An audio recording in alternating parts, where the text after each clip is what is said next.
Hey there viewers, welcome back to Supermariodiagnostics once again. Today we are working on a 2023 GMC Acadia.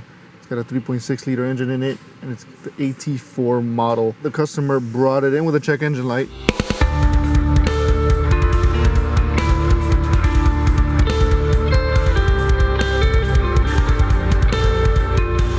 The code that it has is AP0443.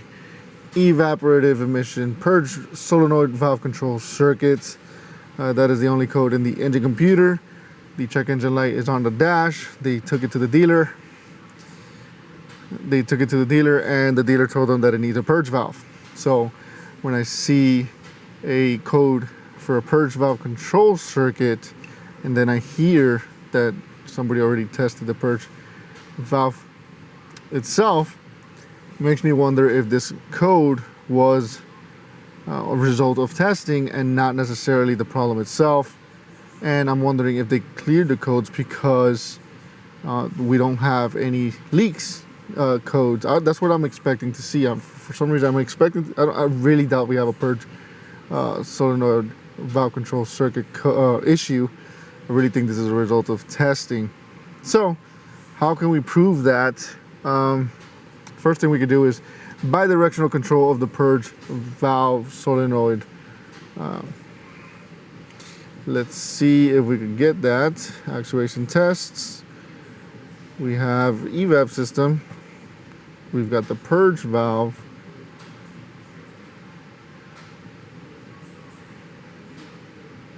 Let's go ahead and increase. Don't hear anything. Let's go up there and see if we could hear anything at all.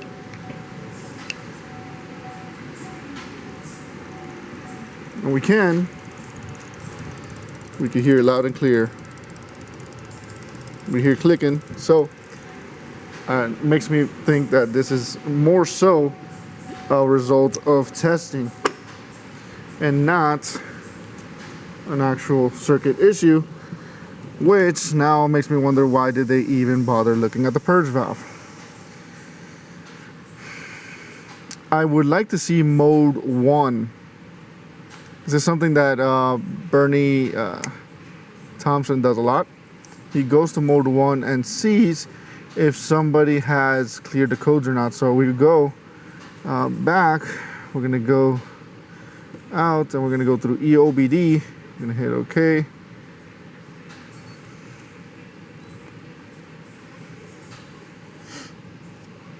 Gonna let it do its thing. We're gonna hit enter. We're gonna go to mode 1.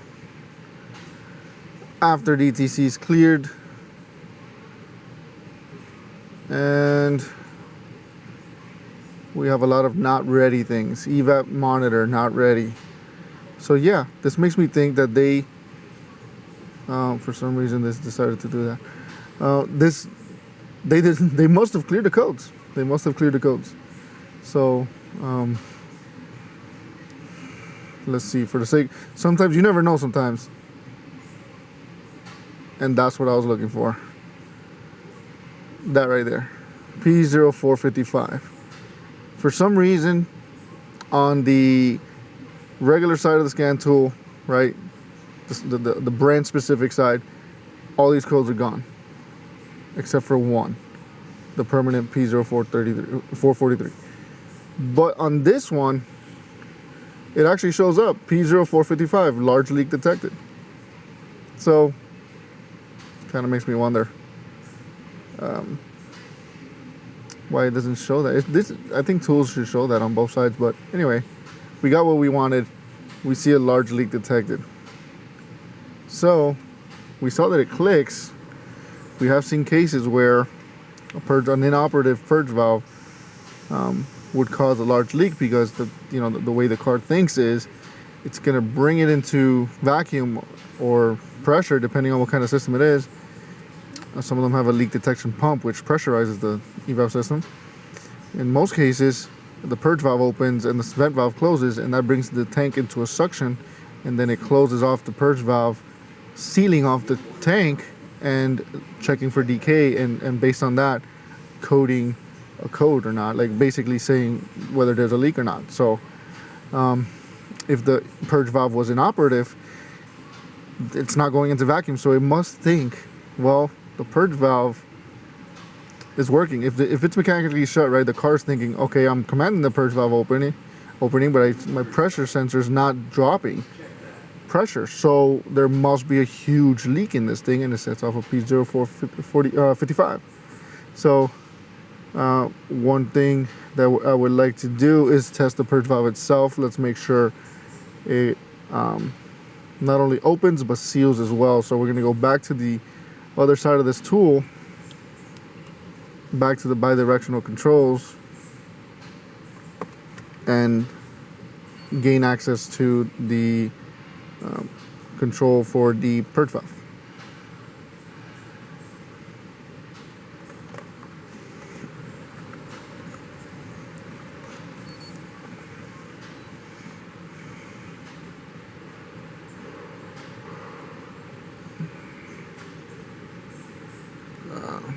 Let's just go right into the engine computer.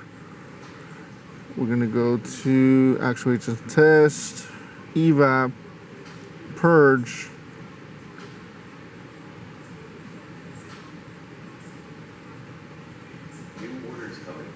and I want to get a vacuum gauge going in order to see if it is getting the purge valve opened. For that, we're going to use our trusty Harbor Freight vacuum gauge. Honestly, I don't care. It's just vacuum. Don't need to spend $200, $300 on a vacuum gauge. All right, so they already had this. They were already in here. They had this disconnected. So I'm just really doing nothing different. But I got to do my due diligence, see why they decided that the purge valve must be faulty. So we're going to go ahead and stick this vacuum gauge on it. Works well enough for me.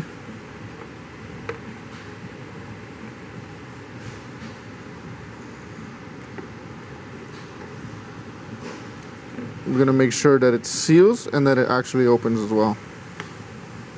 So I'm going to go ahead and turn on the vehicle.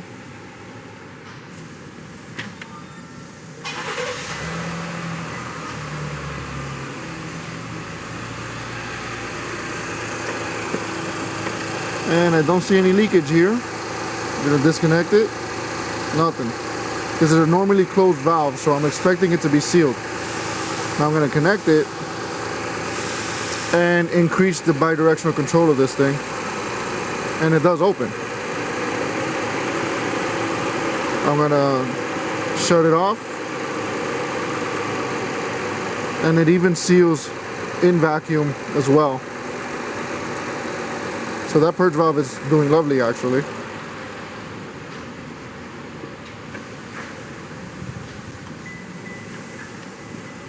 Sorry.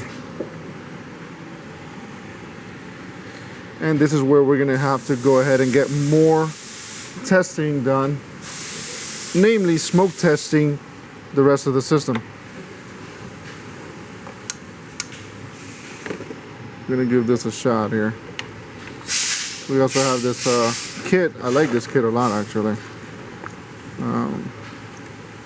This looks like it's the right size. Yep. Close that kit before I lose something.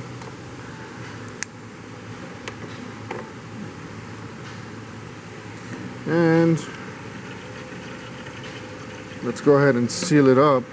I usually like to get some smoke out first, smoke in through the system first before hitting that.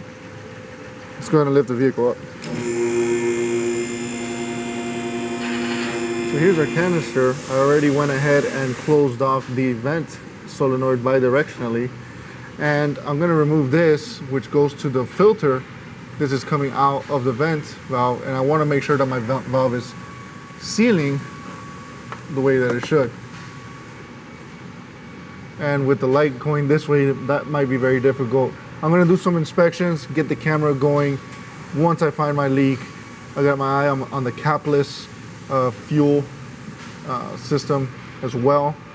And we're going to keep an eye on certain things. The worst case scenario would be if we have to drop the tank.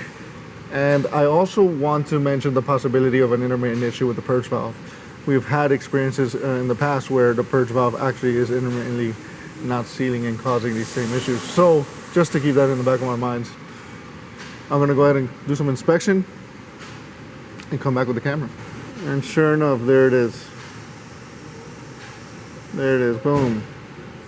Look at all that smoke. This thing is sealed, by the way.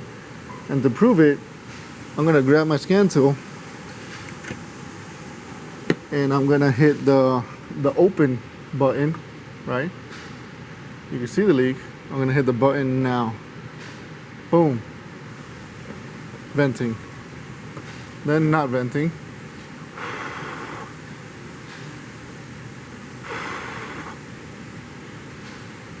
Let me get all that smoke out.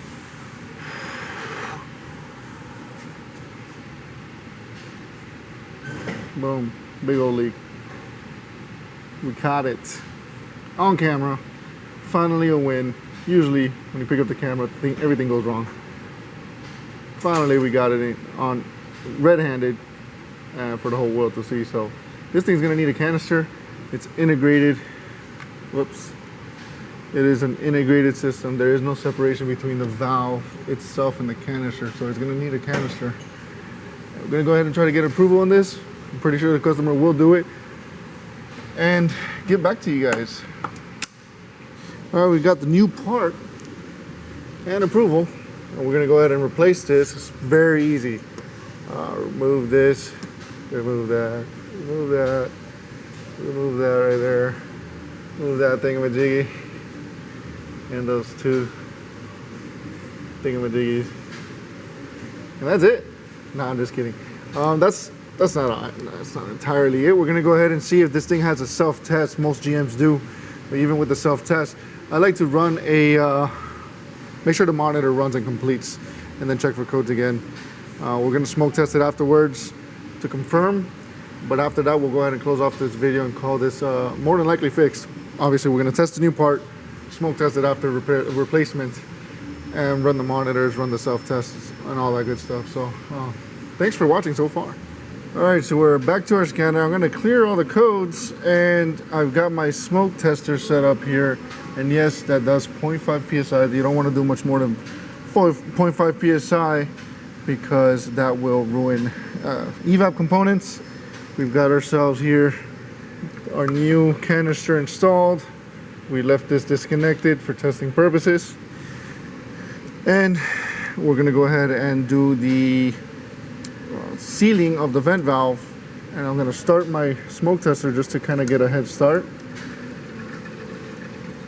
And we're going to go into our ECM, and I'm pretty sure this is, if I remember correctly, this one didn't have the self-test like other GMs did, but we do have, we got a Purge seal test. That may be it, actually. It's been such a while for me. GMs are just like not too common here.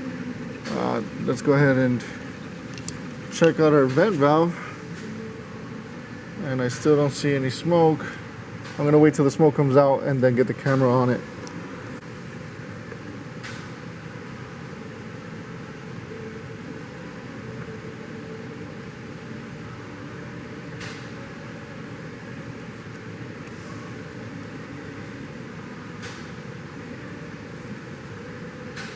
All right, we got smoke coming out. I'm gonna go ahead and hit the button, not venting. And I heard the click. And then I wanna blow out whatever's in there actually, because you may have some residual smoke. The camera's, it's gonna be very hard to get this on camera. It was pretty challenging last time. I don't even see a hint of smoke, even residual, personally. But in the camera, it would probably be pretty difficult to see it, but I don't see not one hint. I'm pretty happy with that. That makes me very comfortable releasing the vehicle. And I'm gonna go ahead and run the monitor before releasing it. That will give me all of the assurance I need before releasing it. But I think that that's where I'll end up end this video. A couple of good tips: no more than 0.5 psi in an EVAP testing, smoke testing. Run those check the monitors to see if somebody messed with the codes. Check EOBT side, check diagnostic side. See if you have bidirectional control of your vent valve. If not, you're gonna have to do manual actuation of that vent valve, usually on the ground side. Run that monitor to confirm repairs. Even though the dealer says one thing, always check. It's not to try to make liars out of people. I'm not in the business of doing that. I just want to, cover myself really, and not throw a purge valve at this thing. Imagine we just trust whatever the previous person said, and then, sometimes they're right, but sometimes they're not, and that would have bit me. We did warn the customer, full disclosure, we did warn the customer that these are known for being problematic. These purge valves are known for being problematic, and they could have intermittent sealing issues. We did have one personally. I had one personally here with that on a Cadillac, same design purge valve. It was an intermittent sealing issue, and that one bit us. Those are hard to find, hard to catch. Customers never happy about those. Just full disclosure. Sometimes the intermittent ones get us. There's people who swear they don't see intermittent issues. I mean, let's be realistic here, some of them don't seal at certain times. It's not about recreating the perfect conditions and this and that. I mean, some seal, some don't. There was one more tip. Yeah, keep watching my videos. If you like what you see, hit like, hit subscribe. I know I haven't been on as frequently, but things have changed a bit. I'm trying to get as many useful videos out there, not just pumping out, filler videos. And unless that's what you guys are into, but I'm trying to get as much as I can out that's useful information to you guys. But if you want to see the day-to-day R&R stuff, then I could do that too. But I'm trying to get useful information out of there. In this case, it was EVAP testing, and yeah, the noise is starting to set in. We got the screeching noise from the guys on the next door to us. I think that's my cue. Thanks for watching. If you like what you see, hit like, subscribe, leave a comment. Tell me what I did wrong. You guys are really good at that sometimes. not the real fans. The real fans are really cool. You guys are always very supportive, and I thank you, each and every single one of you, for that. But the newcomers are they're brutal. They're like, oh, you talk too much. Give me the fix. I want the fix. It's like they're itching for it. But anyway, that's enough for me. I'll catch you guys on the next one. Take care. Thanks for watching. God bless you.